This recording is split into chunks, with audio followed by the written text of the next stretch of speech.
Europe 1939 మొదటి ప్రపంచ యుద్ధం మిగిల్చిన బూడిద ఇంకా పూర్తిగా చల్లారకముందే ప్రపంచం మరో భయంకరమైన అగాధం వైపు అడుగులు వేస్తోంది. కఠినమైన వెర్సైల్స్ ఒప్పందం జర్మనీని అవమానించి ఆర్థికంగా చిన్నాభిన్నం చేసింది. ఆ నిరాశ నుండే ఒక నియంత ఉద్భవించాడు, అడాల్ఫ్ హిట్లర్. జర్మన్ వైభవాన్ని తిరిగి తీసుకువస్తానని వాగ్దానం చేస్తూ హిట్లర్ సైన్యాన్ని పునర్నిర్మించాడు, వ్యతిరేకులను అణిచివేశాడు మరియు ఇతర దేశాలపై కన్నేశాడు. మరో యుద్ధాన్ని నివారించడానికి సృష్టించబడిన లీగ్ ఆఫ్ నేషన్స్ ఆక్రమణ సామ్రాజ్యాలు విస్తరిస్తుంటే నిస్సహాయంగా చూస్తూ ఉండిపోయింది. ఫ్యాసిస్ట్ ఇటలీ ఇథియోపియాపై దాడి చేసింది. సామ్రాజ్యవాద జపాన్ చైనాపై క్రూరంగా దాడి చేసింది. ఐరోపాలో హిట్లర్ పొరుగు ప్రాంతాలను ఆక్రమించడం ప్రారంభించాడు.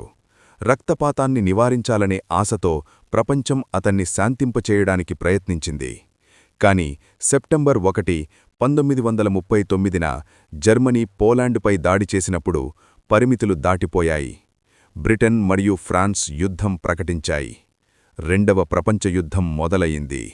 జర్మనీ ఒక భయంకరమైన కొత్త సైనిక వ్యూహాన్ని ప్రయోగించింది, బ్లిట్స్ క్రీగ్ లేదా మెరుపు యుద్ధం. వేగంగా కదిలే ట్యాంకులు, ఆకాశం నుండి బాంబుల వర్షం కురిపించే విమానాలతో సమన్వయం చేసుకుంటూ శత్రువులు తేరుకునేలోపే వారిని నాశనం చేశాయి. కొద్ది నెలల్లోనే దేశాలు పేకమేడల్లా కూలిపోయాయి. డెన్మార్క్, నార్వే, నెదర్లాండ్స్ మరియు బెల్జియం చిత్తు అయ్యాయి. జూన్ 1940 నాటికి శక్తివంతమైన ఫ్రెంచ్ సైన్యం కూడా కుప్పకూలింది. బ్రిటన్ ఒంటరిగా మిగిలిపోయింది. నెలలు తరబడి జర్మన్ బాంబర్లు లండన్ మరియు ఇతర నగరాలపై అగ్నివర్షం కురిపించాయి. దీనిని ద బ్లిట్స్ అంటారు. కాని విన్స్టన్ చర్చిల్ యొక్క ధిక్కార నాయకత్వంలో రాయల్ ఎయిర్ ఫోర్స్ ఎదురుదాడి చేసి బ్యాటిల్ ఆఫ్ బ్రిటన్ గెలిచి హిట్లర్కు మొదటి భారీ పరాజయాన్ని రుచి చూపించింది.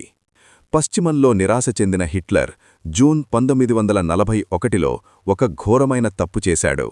అతను జోసెఫ్ స్టాలిన్తో చేసుకున్న శాంతి ఒప్పందాన్ని ఉల్లంఘించి సోవియట్ యూనియన్పై భారీ దండయాత్రకు దిగాడు. దీనిని ఆపరేషన్ బార్బరోసా అంటారు. తూర్పు యుద్ధరంగం పూర్తిగా సర్వనాశనం చేసే యుద్ధంగా మారి గడ్డకట్టిన చలిలో వేలాది మైళ్లమేర నెత్తురు భూమిగా మారింది. ఇదే సమయంలో గ్రహం యొక్క అవతలివైపు సామ్రాజ్యవాద జపాన్ పసిఫిక్ మహాసముద్రంపై పూర్తి నియంత్రణ సాధించాలని చూస్తోంది. డిసెంబర్ 7, 1941